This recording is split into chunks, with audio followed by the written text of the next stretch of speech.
Ayyee ashama harka fuune akkam jirtan dhaggeeffattoonni kan koo hundi keessanuu bakkuma jirtanitti nageenyi kan koo isin haadha qabu jechaa kun soofuma raappiidha anis mu'eedha.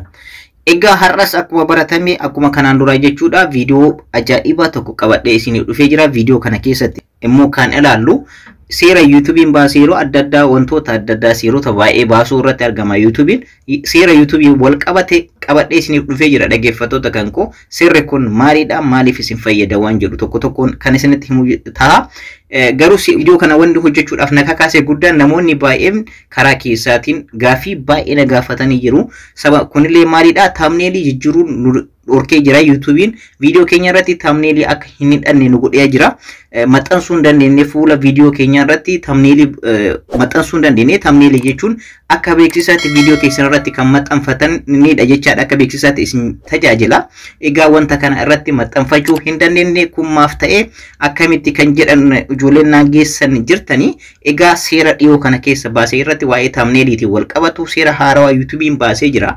Egaa seera kanallee wajjin ni ilaalla. Seera akkam baase thumbnailii yookaan beeksisa akkamitti itti maxxanfachuu dandeenya viidiyoo keenya irratti akkamitti akka itti fayyadamtan maalidha seerri kun wanni appidee ta'e wanni jijjiirame maaltu jira waan jedhu qabadhee isin dhufeera viidiyoo gabaabduu kana keessatti. Viidiyoon kun baay'ee tokko gabaabduudha garuu haa taatu baay'ee irraa barattan isin tajaajila jedhee yaada. Egaa thumbnailii maalidha warroota jettan jechuu na dandeessanii. Thumbnailii jechuun beeksisa viidiyoo keessan irratti maxxansitan jechuudha. Viidiyoo tokko hojjettanii YouTube keessan irratti yoo lakkiftan ta'ee beeksisa fuuldura viidiyoo san irratti maxxansitan yookaan akka haguuggaatti kan itti fayyadamtan beeksisaatti kan itti fayyadamtanidha. Thumbnail inni jedhamu jechaadha.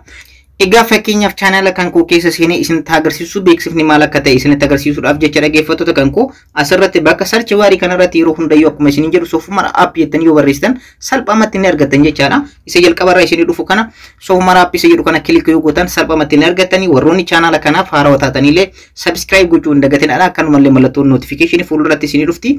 Ishee tuquudhaan ol irra godhaadha. Yeroo hunda viidiyoon angallakkisu mallattoo notification'itiin akka isin gochuu dandeessanii.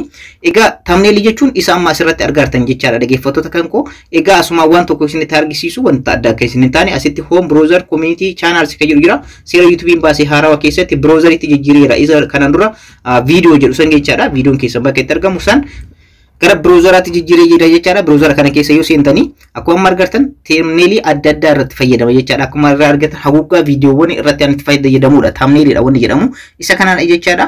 Egaa thumbnailii akkamitti hojjechuu akka dandeessan kanaan dura viidiyoo tokko isiniif hojjedhee jira. Viidiyoo sanillee ilaaluu ni dandeessanii. Thumbnailii haala gaariidhaan akkamitti hojjechuu akka dandeessan isin agarsiisee jira. Isa ilaaluudhaan irraa fayyadamuu ni dandeessan jechaadha dhaggeeffattoota kan koo. Egaa wanni viidiyoo kanaaf na kakaase gaafii keessan irraati. Gaafiin keessan kan na gaafattan jira. Fakkeenyaaf asirratti argatanii mucayyoon kun na ergitee ishee na ergedha. Egaa akkuma asirratti argattan riippoortii baay'ee qabdaa jechaanii jira mucayyoo kana.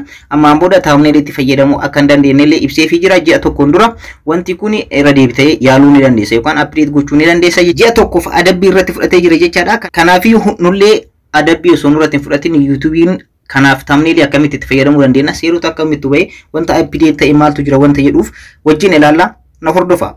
Egaa amma sarara deebiidhaan viidiyoo kana like gochuu hin dagatinadha. Warroonni miseensa YouTube kanaan ta'in subscribe gochuu hin dagatinadha.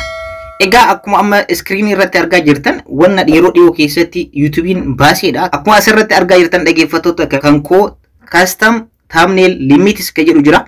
Egaa kana jechuun akkamitti murtaa'uu danda'a thumbnailiin itti fayyadamuun akkamitti murtaa'uu danda'a waan jedhudha. Kanaan dura thumbnailii adda addaa jijjiiruu dandeenya yeroo feenetti irra kaawwachuu dandeenya. Garuu wanni nu dhorkaa ture thumbnailii irra thumbnailii nama biraa itti fayyadamuuf suuraa adda addaa kan nama biraa itti fayyadamuun copyright nutti ergisiisa wantoota adda addaa turedha.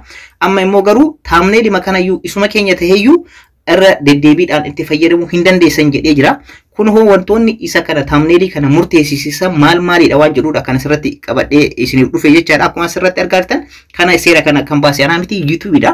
Akkuma argartan there is a limit to how many custom thumbnails channel can upload each day jedha. Egaa if you get an error saying yoo error isiniin jedhe daily custom thumbnail limit recharge isiniin jedha. Kana jechuun thumbnailiin keessan ka guyyaa keessatti itti fayyadamtan inni dhumatee jira yookaan daangeffamee jira isiniin jechaadha. Akkuma argartan when trying to upload thumbnail try again in 24 hours isin jedha. Kanaafiyyuu thumbnail keessan irra deebitanii yaaluu barbaadanii sa'aatii 24 booda irra deebi'aatii yaalaadhaa kan isin jechaa jiru jechaadha. Al tokko thumbnail keessanitti yoo fayyadamtan ta'e thumbnail san yookaan irra deebitanii yookaan thumbnail biraatti yoo fayyadamuu barbaadanii sa'aatii 24 booda kan irra deebitanii yaaltanii jechaadha. Kanadha jechaadha. Egaa kanatti namuu wantoota tokko tokko kaa'ee jira. Limit is money vary by country.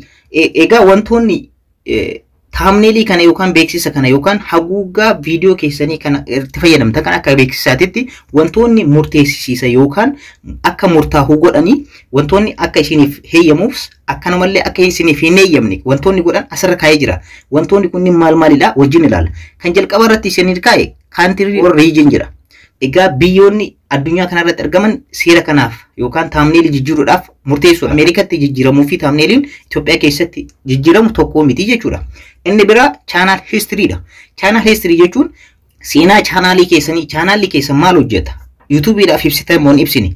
Abaawotii wanna barreessinuuf kanaaf jechaadha. Kanaafiyyuu channeliin keessan seenaan channel keessanii thumbnail keessan yookaan beeksisa viidiyoo keessan irratti maxxanfattaniif egaa murteessaadha jechuudha. Inni biraa copyright strike dha. Inni biraa copyright strike viidiyoo keessan keessa irraa yoo qabaattan channel keessan irratti copyright strike yoo isinitti ergamee kan jiru ta'e isiniif murteessaa jechaadha. Wanni kunillee murteessaa akka jijjiirtaniif guyyaa keessatti al tokko qofa akka itti fayyadamtan isin ajajuu danda'a.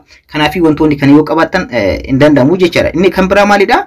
Community guidelines strike kan jedhamu kana seera YouTube yoo kan cabsitan ta'e thumbnail kana yeroo adda addaa keessatti jijjiiruu hin dandeessan jechaadha. Egaa dhaggeeffattoota kan koo akkuma amma isinitti himuudhaaf yaalii godhee irratti egaa thumbnail guyyaa keessatti al tokko akka jijjiirtanidha kan isin ajajaa jiru.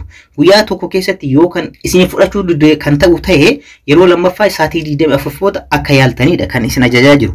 Garuu wantoota kana namoota baay'eedhaaf heeyyamuu ni danda'a. Fakkeenyaaf namoonni Ameerikaa keessa jirtan biyyoota adda addaa keessa jirtanii thumbnail baay'ee jijjiiruu ni dandeessan guyyaa keessatti. Kana kan isiniif murteessu maalidha? Biyya jirtanidha tokkoffaan. Lammaffaan seenaa channel keessaniiti.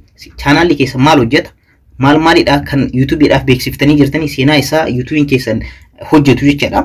Akkanumallee kan biraa copyright strike fi copyright claim qabdan moo hin qabdanii community guidelines kanallee dabartamu hin dabarre waan jedhu kun laalamee fi hammam akka itti fayyadamuu dandeessan thumbnail kan hammam akka isiniif itti fayyadamuu dandeessan kan isiniif murteessu ammaan booda eenyu jechuudha. YouTube'n matama isaatii isin murteessa jechuudha.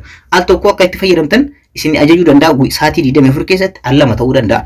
Al 10 illee al 8 illee namoota itti akka itti fayyadamu kan godhu jiraachuu danda'a jechaadha. Kanaafiyyuu kan heeyyamu maalidha jechaadha? Wantoota amma isiniin jedhee afran kana jechaadha. Tokkoffaa biyyaadha.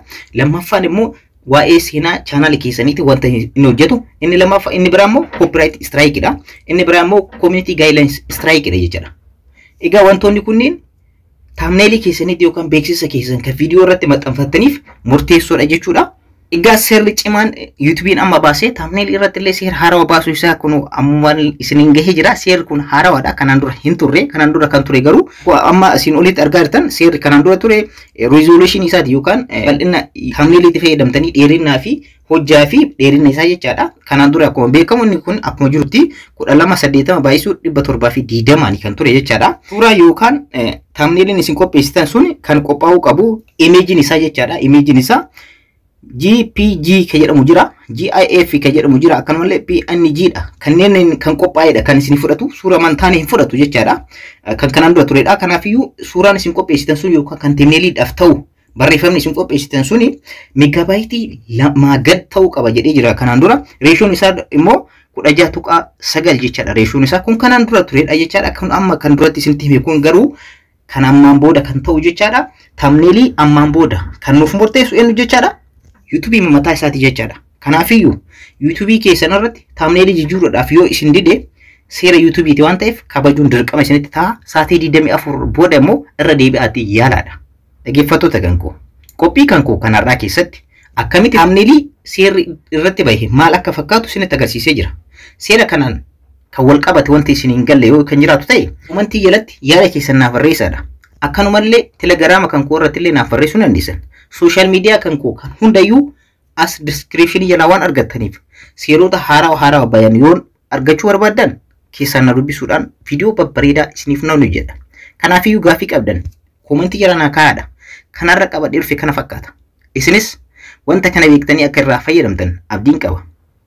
Kanarraa osoo hin xumuriin dura warroonni channel kanaaf haaraa taatan subscribe gochuun dagatinadha. Akkanumallee viidiyoo kana like godhaadha. Namootas ni fayyada jettanii yaaddan share gochuun dagatinadha. Horaa bulaa.